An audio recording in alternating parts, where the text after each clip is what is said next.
এরপরেই আছে চাবাহার বন্দর, ভারতের কৌশলগত স্বপ্নের অপমৃত্যু বা তার সম্ভাবনা। চাবাহার বন্দর হলো ভারতের বিদেশ নীতির এক মাস্টার স্ট্রোক। পাকিস্তানের জমি ব্যবহার না করে আফগানিস্তান, মধ্য এশিয়ার দেশগুলোর কাছে পৌঁছানোর জন্য ভারত ওমান উপসাগরের এই বন্দরে বিপুল টাকা ঢেলেছে। 2024 সালের মে মাসে ভারত ইরানের সঙ্গে চাবাহার বন্দরের শহীদ বেহেশতি টার্মিনাল পরিচালনার জন্য 10 বছরের একটি ঐতিহাসিক চুক্তি স্বাক্ষর করে। এই চুক্তির আওতায় ভারত $120 মিলিয়ন মূল্যের সরঞ্জাম এবং $250 মিলিয়ন ক্রেডিট লাইন দেওয়ার প্রতিশ্রুতি দিয়েছে। কিন্তু আমেরিকা যদি ইরানে হামলা চালায়, তবে এই চাবাহার বন্দরের ভবিষ্যৎ কি হবে?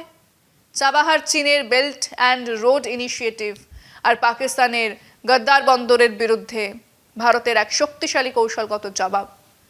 যুদ্ধ শুরু হলে আমেরিকার ম্যাক্সিমাম প্রেশার বা চরম চাপের মুখে এই বন্দরের কাজকর্ম পুরোপুরি স্থবির হয়ে যেতে পারে।